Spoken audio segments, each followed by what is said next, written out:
Hello everyone, this is Sharpedo43 once again, bringing you all week 10 of the NGDL now.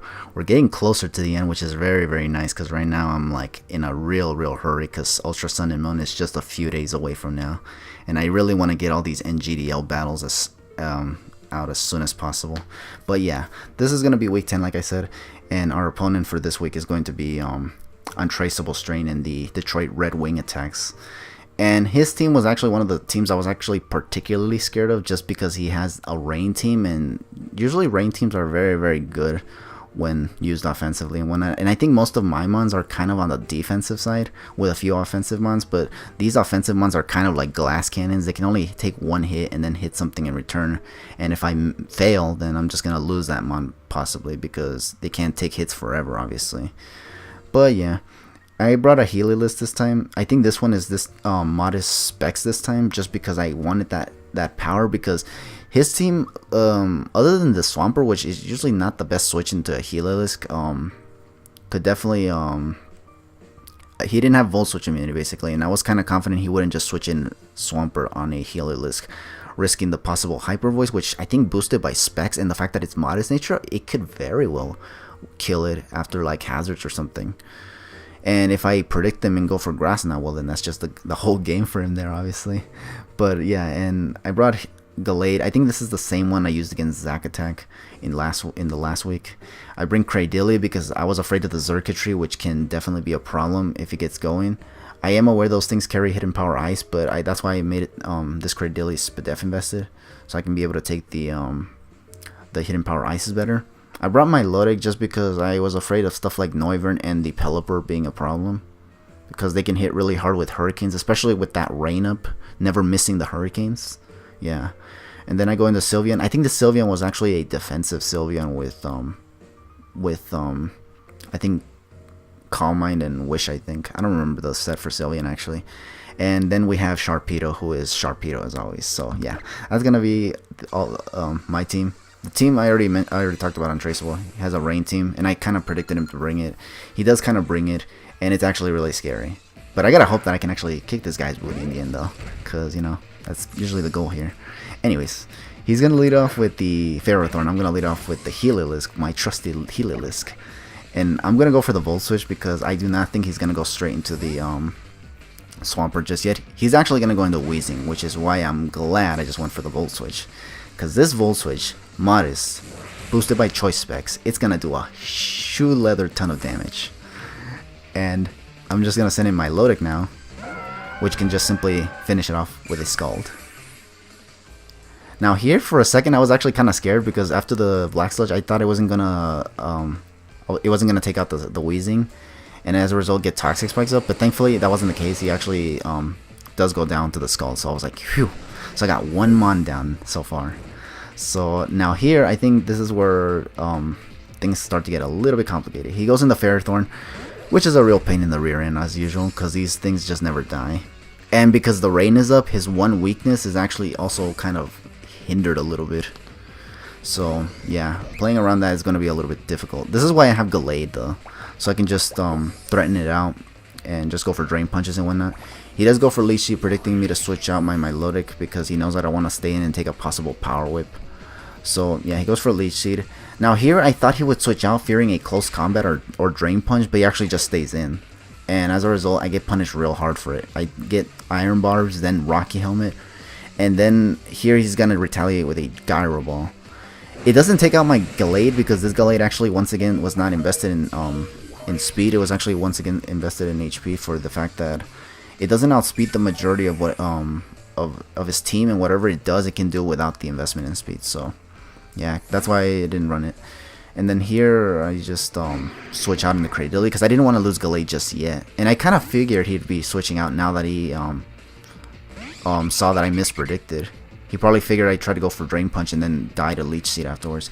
So yeah, but he goes into Noivern here, and I was going for Stealth Rocks because I really wanted these rocks up as soon as possible, because he's switching out way too much. But this guy also carries Switcheroo, and I was like, what the fluffernutter? What's with everybody bringing Switcheroo against me now? Is it because Tyranitar was just so heaty that he decided that, you know what, I'll do it too? Well, it's working out for them, unfortunately for me anyway. But yeah, now I have to switch out, obviously. I go into my Lodic.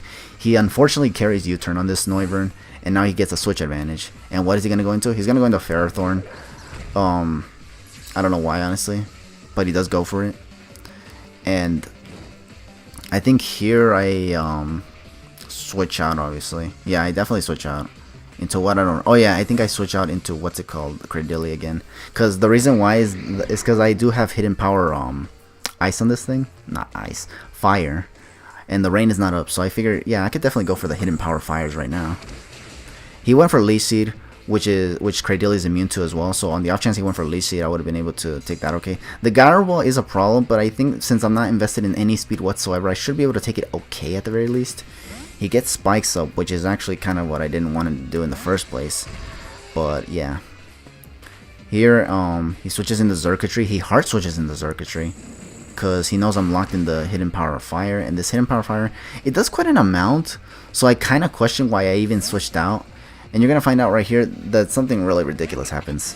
I go into Healer List thinking, yeah, I could take one Thunderbolt or Volt Switch. And this guy is actually going to pull off what is the Z Hypnosis on this thing, which is the Psychium Z Hypnosis thingy majigger. That thing that gives him +1 speed and then also allows him to hit Hypnosis. Although that can still miss, but I was hoping for that to miss, and it did not miss. And now my Heliolisk is asleep.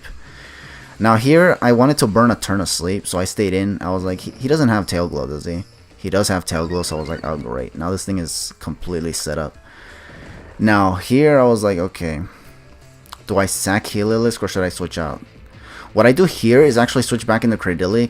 Oh no, not Cradily. I go into Gallade. I needed to sack it because I didn't want to switch in on a Thunderbolt. And I was gonna just sack it so I can get a free switch into something. Okay, but here's where the problem happens. I go into Sharpedo, and I go for Protect because I was like, you know what? He has Hidden Power Ice for my Cradily, so that's why I didn't want to switch it in. So here I just go for the Protect because he's already a +3 and +1 with the special attack and speed. And he actually has freaking Substitute. I was like, say freaking what? This man was mono moving with Xurkitree and actually carried an entire setup set with one move. Which, now that I think about it, it actually makes a whole lot of sense because I think I've mentioned this multiple times throughout the league that my team not only does not have an electric immunity, but also not only if it gets going does it handle even things that resist it, but once it gets going, it gets going. So not running Hidden Power Ice for my Cradily is actually makes a whole lot of sense, actually. Because, I mean, if he's behind a Substitute, he can just set up to +6 and then just do a lot of damage. And as you can see, I tried to take a Thunderbolt here and I couldn't. Well, because I switched it in and I didn't want to lose Sharpedo. But you do realize that now that he has Substitute up, now that he has +4 in special attack, now that he has +1 speed, and now that my Sharpedo is now forced to literally have nothing to do, you do realize that now I just simply lose this battle, right? Which is, yeah, kind of unfortunate, not gonna lie. I'm gonna get Thunderbolted here. This is where I actually gave up because honestly I don't really have anything for this Xurkitree. I can break this Substitute with Sharpedo, sure, but then what am I gonna do? The rest of my team doesn't really take out this team whatsoever. It actually fares really, really badly. Because look, I have Heliolisk, which is still asleep. And even then at +4, I don't think it actually takes any hits whatsoever. Especially because now I got +4. Due to this, what's it called, Beast Boost. So yeah, I don't even outspeed it because this is a modest Heliolisk and this thing was a Specs and not Scarf like I usually carry it. So I guess bringing Specs Heliolisk was a mistake, honestly, because now I have to freaking get outsped by this thing, and I couldn't even break the Substitute. Well, I could have broken it with Sharpedo, but again, I already knew I lost at this point because the Heliolisk was not Scarfed, and my Lodic and Sylveon just both go down to Thunderbolt, in all honesty. So yeah, as you can see, I'm just here getting basically swept, unfortunately. I was actually hysterical when I lost this battle because I was like, oh my god, I just got freaking 5-0'd here, and it's all because of this damn Xurkitree that had one freaking move. Here I just send in Sylveon and I'm just gonna basically lose this battle 5-0, as you can see, because I literally had nothing for the Xurkitree as soon as this thing got going, which was the one thing I was afraid would happen, honestly. So yeah, I'm gonna lose this battle and that's gonna be 5-0. I don't remember the score. I'll just put it on the title when you guys get to it. but that's gonna be the whole game. And yeah, like I said, I was hysterical when I lost this battle. I was like laughing, but at the same time I was also kind of angry because I can't believe I let myself get played like that. Like, I can't believe I let this guy sit up in my face this way. I didn't think he'd carry Substitute, honestly. I really thought he'd carry Hidden Power Ice and Thunderbolt for my well, you know, Hidden Power Ice for my Credilli, because I definitely was gonna bring that just to take electrical hits, and probably Sludge Bombs from the Wheezing if he were to bring that. But it all just came down to the fact that this thing was only mono move Xurkitree with Tail Glow and Z Hypnosis and Substitute, which just ruined everything for me, unfortunately. But yeah, good game.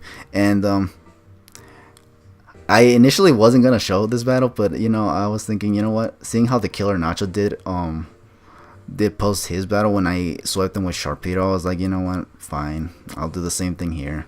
Now I feel your pain, Snack. Now I feel your pain. Now here I am getting manhandled by this man with a Xurkitree, and yeah, it stings greatly. But what are you gonna do? At least this battle didn't drag like the one with Toronto Pier, because that one was ridiculous. Honestly, I lost, but that battle took way longer than it probably should have. Honestly, but yeah, good game to Untraceablestrain, and thank you all for watching this battle. I'll catch you guys in week 11 afterwards. I think, yeah, it's week 11 where we face Toronto Pier once again. But yeah, that's kind of what happens. Anyways, thank you all for watching, and I'll catch you guys later.